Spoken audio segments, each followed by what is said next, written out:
Senator Adams Oseni and Ali Ndume engaged in a heated confrontation during the screening of former presidential aide Reno Omokri for an ambassadorial position. The tension began when Oseni attempted to defend Omokri's nomination, praising him as a pragmatist who serves Nigeria's interests. However, Ndume insisted on following proper Senate procedure, triggering a sharp exchange. Let's take a look. My name is Reno Omokri. I was a special assistant to the president on new media. I'm an author, and I'm glad to be here. Thank you for having me. Until you are called, you cannot shut me down. No, he's not talking to you. I have the authority of the chairman. Please go ahead. Chairman, you cannot exercise power that you don't have. You don't exercise power. Chairman, I want to thank you, Senate leader, and my colleagues. I cannot be intimidated by people who go here and there. And here I will proudly say I was a governor, which is a head of a subnational government. And so when I talk, those who are not the governors should listen. Governors come to Senate. You have to have, Governors, you struggle to... Your Excellency, the power of example that he is a pragmatist. He is not detained by old feelings. You may have doubt, suspicion about anyone until you have the opportunity to so perform. Indeed, you don't know anyone until you give him the driver's, you hand over to him the steering of a vehicle. This young man has shown that where he sees a compelling evidence in the interest of the Nigerian nation, he will not be ashamed to say that I was wrong in my assumption. From what I have seen, this man is working, and he deserves the support of all those who want progressive governance. Senator Adams Oseni there put his full weight behind Reno Omokri. Well, Omokri was eventually cleared and asked to take a bow and go. The senators' clash highlights the controversy surrounding Omokri's nomination, given his history as a vocal critic of President Tinubu during the 2023 election. And I'll take some reactions. This person wrote, Senate clears Omokri as ambassador. The same guy who called Tinubu drug lord last year, Bl0w went from Twitter troll to diplomatic flex. Naija politics, where enemies upgrade to envoys. Well, another ex-user wrote, my respect for Reno is rooted in my realization that he has an excellent command of economic and historical facts and figures, among other interests, especially as they pertain to Nigeria. He's an asset to any administration he supports. Reno will be a good representative of Nigeria. And finally, another ex-user wrote, Senator Adams should know that executive power is dead on arrival in the Senate.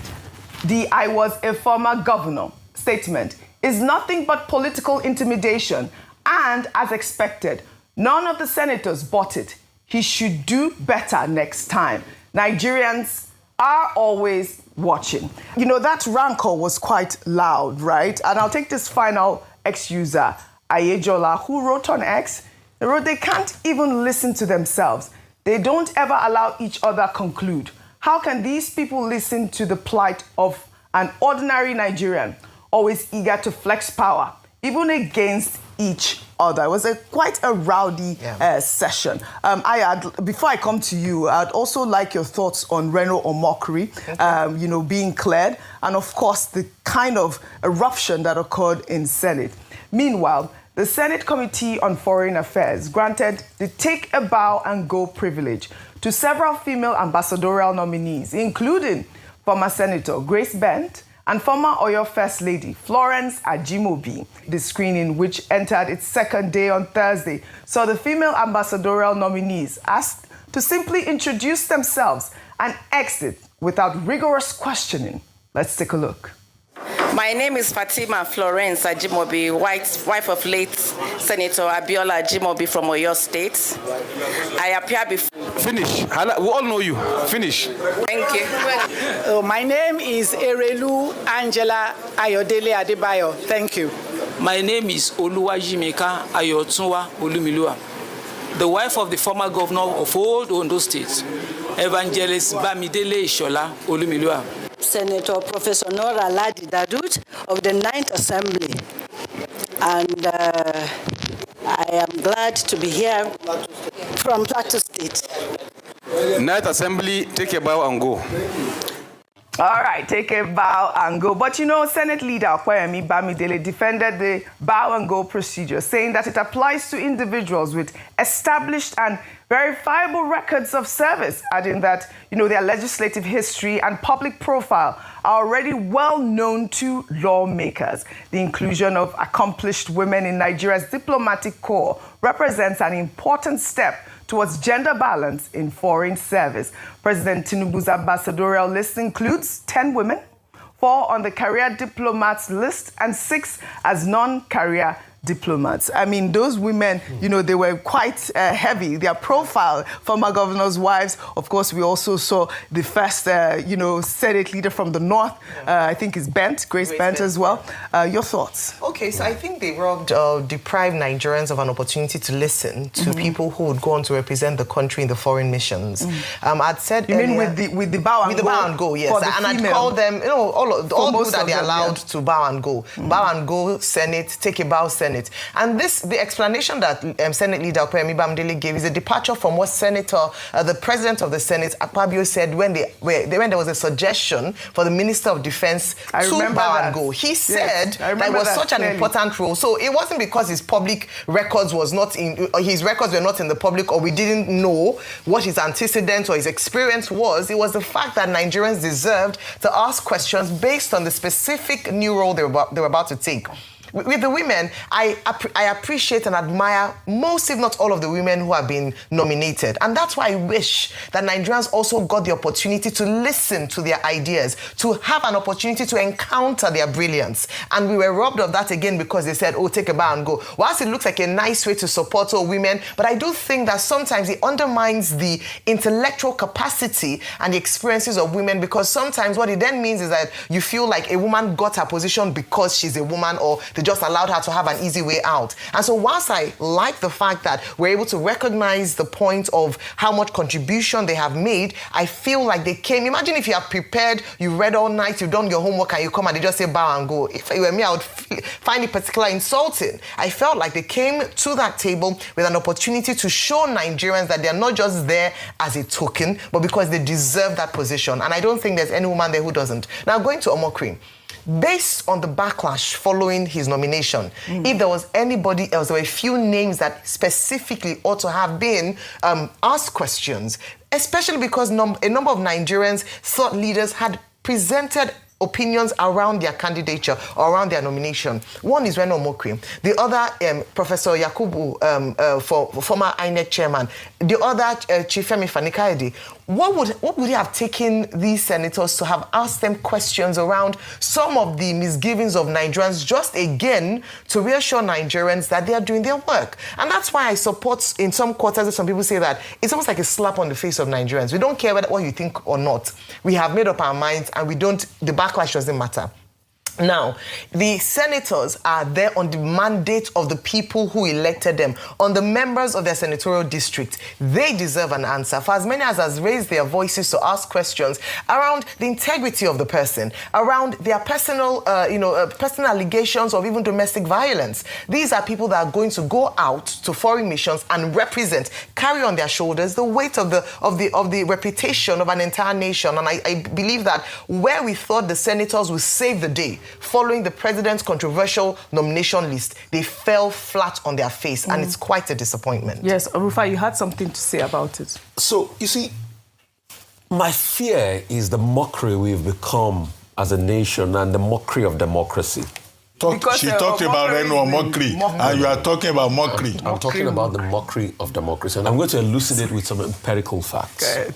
We have turned government job and screening as though it's something that we should do with a laissez-faire attitude, which is wrong. We copied things from America. But what we did not copy is the rigor at which we screen government officials. while Ayo was speaking, I was just checking how many hours did Rex Tillerson's screening take? Because I remember that screening particularly because I watched it. He was screened for 9 hours by the Foreign Affairs Committee. See, if you are to compare Rex Tillerson in terms of profile, he beats everybody that was nominated on this ambassadorial list. You know why? He was the chairman and the head of an international oil behemoth. None of them control the kind of business expansion that Rex Tillerson controlled. But despite the fact that he was the chairman of Mobil, he was still screened for 9 hours. If it was Nigeria, they would say, oh, he's a chairman of a company like Mobil, a world multinational. Let him go and take a bow.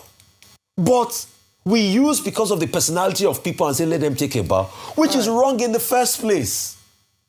We could have allowed those our lovely, great, valiant women to express themselves. It would have been lovely to You see, Ayo, so I made mention, and they're so intelligent. Yeah. I made mention of Bukola Saraki being the only Senate in recent time that had that similitude of rigor. All right. Was because you remember the Bukola Saraki ministerial screening where you had the Amechi situation that went on for hours, where you even had Aisha Abubakar that couldn't talk about her portfolio, that cried out and was stepped down. All right.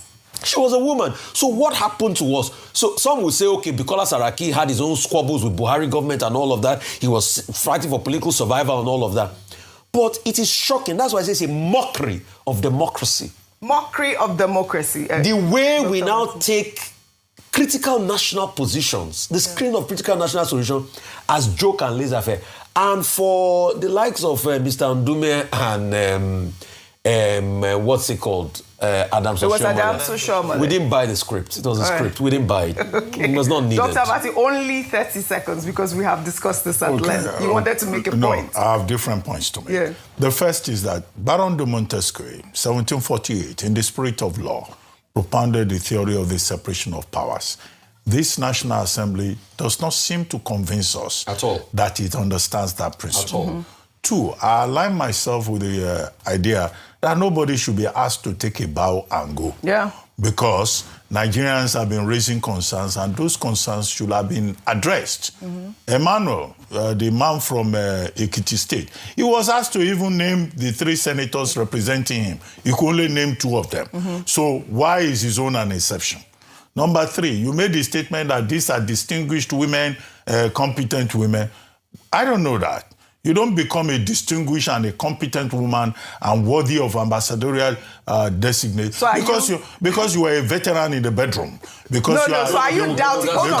Sorry, are you No, I've not finished. I've not finished. So are you doubting my point? No. Okay, because you were the wife of a former governor. I have their profiles. You don't become. I have their profiles. Then let us prove it. That's why I made that statement. Let us prove it on the floor. Let us hear from them. Yes. Don't let us assume. Okay, good. Number 4, there is a new morality that seems to have emerged in Senator Oshomole's definition of pragmatism, which means that if you abuse a sitting president, you call him all kinds of defamatory names, and then you turn around and you say, okay, it's now the best thing since the invention of a toothpaste. All right. Then you say the president is large-hearted. The danger here, going forward, is that a lot of younger persons will say, well, let me abuse the president and then change my mind tomorrow. Yeah. The president is large-hearted. Then he will come and reward me with an appointment. All right. Final point is that one of the senators said, it does not stop at the committee level, that it will still go to plenary. We hope that the Senate will take advantage of that and present on the floor of this plenary a more rigorous process. And they should count votes, not vote, not voice vote. We must know the senators that voted in favor of every ambassador. Please, I beg. No problem. I want to restate my point, Dr. Abati. Yes. Those women are intelligent. Yes. They deserve their roles because I have their profile. So that's really why I made that statement. Yes. I'm just standing on my statement. I'm standing on my ground. And then also, let them be interrogated. And also, let them be interrogated. There's beauty in forgiveness. I'm not vouching vouching for Reno Omokri, even though he's from my state. But, you know, the president says he has forgiven him for everything that he has done. And one of the reasons why I believe some people have said Reno Omokri is one of those people who say, buy Nigeria, grow Nigeria. He speaks a lot of positive things about Nigeria. That's really all it is. It's all about balance on this table. What would I say? Congratulations to everyone who's been screened.